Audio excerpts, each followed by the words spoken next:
नमस्कार, मेरा नाम सागर कुमार है और आप बेधड़क देख रहे हैं। देखिए, बेधड़क में बिहार की सियासी मुद्दों पर बातचीत करते हैं और विस्तार से अंदर खाने की खबरों पर चर्चा करते हैं। और हर रोज की भांति आज भी हमारे साथ जुड़ चुके हैं न्यूज हाट के managing editor Ajay Kumar Mishra sir. बहुत बहुत स्वागत है सर आपका। धन्यवाद सागर जी। तो देखिए, लगातार बिहार के राजनीति में बदलाव की खबरें आ रही हैं, चाहे राजनीति हो, संगठन हो, मंत्रिमंडल हो, हर चीज में बदलाव की चर्चा इस वक्त तेज है क्योंकि खरमास खत्म होने वाला है। और जब जब खरमास खत्म होता है बिहार की राजनीति करवट लेती है। तो अब तक तो भारतीय जनता पार्टी की ही चर्चाएं हो रही थी कि भारतीय जनता पार्टी में बड़े स्तर पर बदलाव होंगे, मंत्रिमंडल विस्तार की चर्चा थी। वहीं राष्ट्रीय जनता दल में भी बड़े स्तर पर बदलाव होने वाले हैं, लेकिन जनता दल यूनाइटेड की चर्चा अभी तक नहीं हुई थी।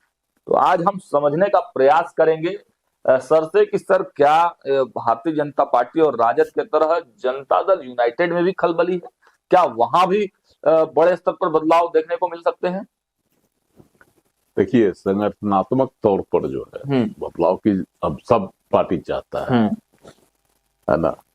अभी चल रहा है सदस्यता अभियान, सदियों का सघन सदस्यता अभियान। पिछले दिनों मुख्यमंत्री नीतीश कुमार भी गए थे प्रदेश कार्यालय और वहां जाकर जो है सदस्यता अभियान की समीक्षा भी की, है ना।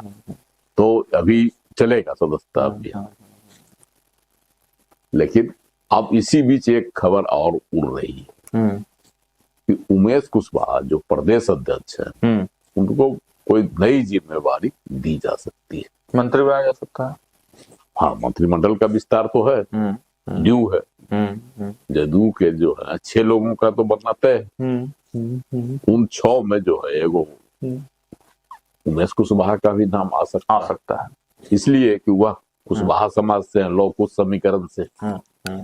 अभी लौह कुश समीकरण को मजबूत करने की दिशा में नीतीश कुमार ने पिछले दिनों क्या किया, सकुरी चौधरी, भाई आपका बेटा हाँ बहुत अच्छा काम कर रहा है, चौधरी को और आगे जाएगा। उनको जाके घर पर केक भी काटे, बधाई भी दिए, शुभकामना दिए, है ना।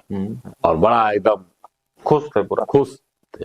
हालांकि सत्ता पार्टी जब बनी थी तो सपनी चौधरी भी नीतीश कुमार के साथ थे। शुरुआत है। और समते पार्टी जो है कालांतर में अभी जो है जदयू बना। तो इसकी नींव तो समते पार्टी से थी। तो लौह कुश समीकरण वहीं से बिठाया गया था और बड़ा एक रणनीति उसी समय बनी थी कि यादव जब है इतना प्रतिशत वह सत्ता पर काबिज हो सकता है, तो लौह कुश जो है जुड़ जाए, अति पिछड़ा उसमें जुड़ जाए, मिल जाए, तो मजबूत जो है जातीय गोलबंदी हो सकती है ना।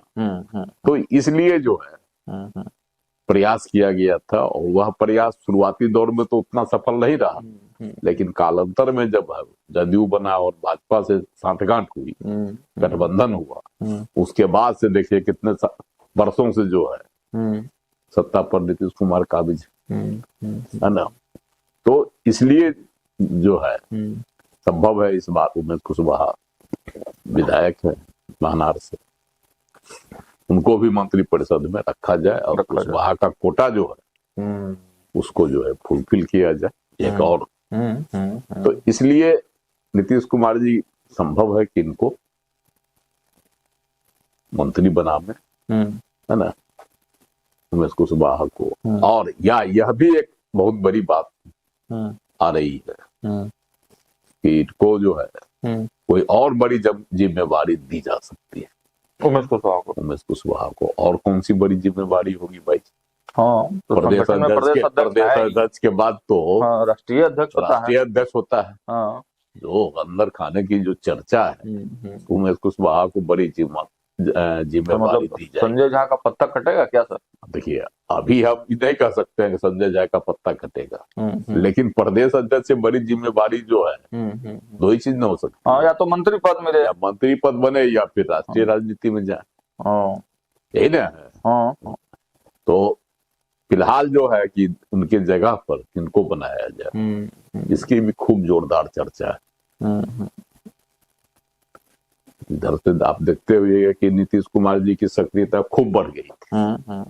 गाहे बेगाहे जो है प्रदेश पार्टी कार्यालय जाकर वहां का जो मूड, कार्यशैली है ना, कार्यकर्ताओं से मिलना, नेताओं से मिलना, ये सब जो कर रहे थे, तो उसी दिन जो है हमने कहा भी था कि नीतीश कुमार अचानक नहीं पहुंचे। नीतीश कुमार का कहीं जो है, जब वह कहीं निगाहें रहती है, कहीं निशाना और निशाना रहता है कहीं और, तो जो अब बातें खुलकर आ रही है, सामने आ रही है, उसमें है कि प्रदेश अध्यक्ष बदला जा सकता है। प्रदेश अध्यक्ष जनता दल यूनाइटेड का प्रदेश अध्यक्ष बदला जा सकता है, बदला जा सकता है। तो बड़ी घटना है सर, बड़ी घटना है। तो सर जब उनको, तो स्वाभाविक है कि जब उमेश कुशवाहा तो है वर्तमान में, उनको बड़ी जिम्मेदारी दी जाएगी, तो जब पद खाली होगा तो उसकी जगह पर किसी को रखा जाएगा ना भाई। हाँ, ये तो तय है बिल्कुल। तो पद को तो हाँ, प्रदेश अध्यक्ष यानी कि सर बदलेंगे जनता दल यूनाइटेड में। इसमें बहुत लोगों के नामों की चर्चा है। उसमें एक जो है ना, लोग सबसे अधिक चर्चे में है अभी चंदेश्वर चंद्रवंशी, पूर्व सांसद जहानाबाद से। इस बार भी चुनाव लड़े थे जहानाबाद से विधायक के तौर पर विधानसभा, लेकिन हार गए। अब उनको प्रदेश अध्यक्ष बनाएगी सर। हाँ, 85,000 वोट लाए थे। वोट तो लाए थे सर, लेकिन जो लवकुश समीकरण फिर कैसे पूरा होगा? देखिए, लवकुश समीकरण में ही नहीं आ रहे हैं। लवकुश समीकरण में तो उमेश कुशवाहा का है। हाँ, तो मतलब प्रदेश अति पिछड़ा प्रकोष्ठ, हाँ, ये तो अति पिछड़ा नेता है। हाँ, तो लवकुश समीकरण पूरा कैसे होगा जब इनको प्रदेश अध्यक्ष बनाएंगे? तो देखिए, लवकुश समीकरण में तो जो लवकुश समाज से है उमेश कुशवाहा, उनको तो मंत्रिपरिषद में लाया जाएगा। हाँ, या मंत्रिपरिषद या फिर कुछ और जो बड़ा है, तो बड़ा में क्या होता है, प्रदेश अध्यक्ष के बाद तो दिल्ली में जाएंगे राष्ट्रीय राजनीति में।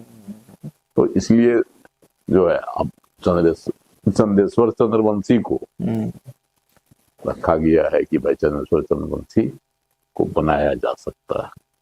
मतलब इसके पीछे की राजनीति क्या है सर? मंथन इस पर चल रहा है कि उन्हीं को बनाया जाए। बुजुर्ग हैं, है ना, बहुत विश्वस्त भी है नीतीश कुमार जी के। पिछली बार लोकसभा चुनाव हार गए जहानाबाद, हार गए। बावजूद इसके जो है जहानाबाद विधानसभा सीट से उनको टिकट दे दिया गया पार्टी की ओर। हालांकि वह भी उसमें भी असफल रहे, लेकिन कहीं न कहीं जो है उनमें संगठनात्मक क्षमता है। अति पिछड़ा प्रकोष्ठ अध्यक्ष भी रहे, तो इसलिए जो है संभावना जताई जा रही है। और संभावना ही नहीं, इसको कहिए कि एक तरह से मुहर भी है। मुहर नहीं कह सकता, अभी कैसे मुहर कह दीजिएगा? तो किसी चीज की आधिकारिक घोषणा नहीं हो जाती है तो मुहर कैसे कहिएगा? मुहर लगने का मतलब है आधिकारिक घोषणा। तो अभी तो आधिकारिक नहीं है, अभी तो सिर्फ जो है संभावनाओं का ही जो है दौर है, कयासबाजियां ही है। लेकिन ज्यादा उम्मीद है चंदेश्वर चंद्रवंशी का, मतलब चंदेश्वर चंद्रवंशी का भाग्य उदय होने वाला। देखिए, होता क्या है कि मगध क्षेत्र में अति पिछड़ों का बहुत वोट, और इस बार जो है अति पिछड़ों का वोट जदयू के साथ पूरे मुस्तैदी के साथ जुड़ा रहा, बड़ा जुड़ाव रहा। पिछले लोकसभा चुनाव में जो है जदयू का वोट बंट गया, जिसका खामियाजा भुगतना पड़ा। अरे अति पिछड़ा का वोट कम गया, इसलिए जदयू को खामियाजा भुगतना पड़ा।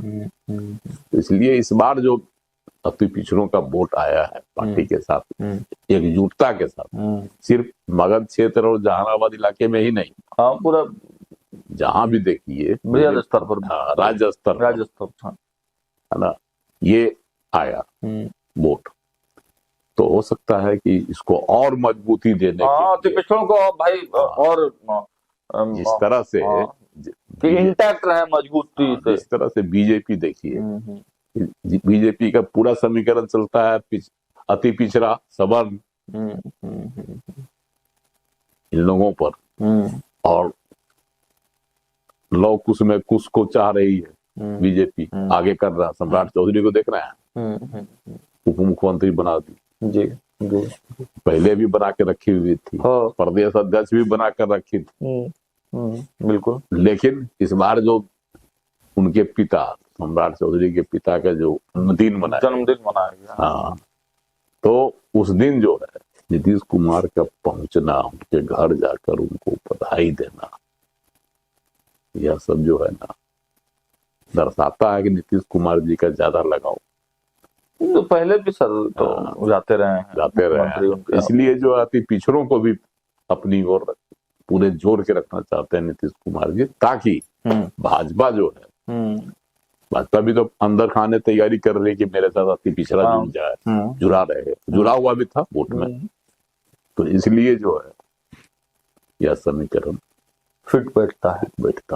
चलिए, तो देखिए चंदेश्वर प्रसाद चंद्रवंशी को जनता दल यूनाइटेड की कमान मिल सकती है और अति पिछड़ा वोट बैंक को और मजबूत करने के लिए नीतीश कुमार ने एक तीर से दो निशान साध दिए हैं। अब देखना होगा ये चरितार्थ होता है, कब तक होता है, इस पर हमारी निगाहें बनी रहेगी। देखकर न्यूज़ 8, बहुत बहुत धन्यवाद।